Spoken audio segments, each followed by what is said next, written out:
You ask Tiger to solve. This deals with linear equations with one unknown. The final result is x equals 4. Let's solve it step by step. Simplify the expression. Group like terms.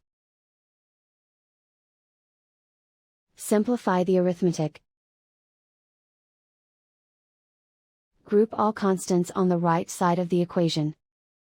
Add 3 to both sides.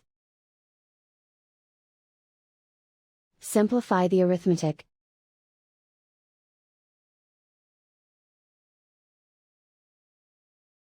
Isolate the x. Divide both sides by 7. Simplify the fraction. Find the greatest common factor of the numerator and denominator. Factor out and cancel the greatest common factor.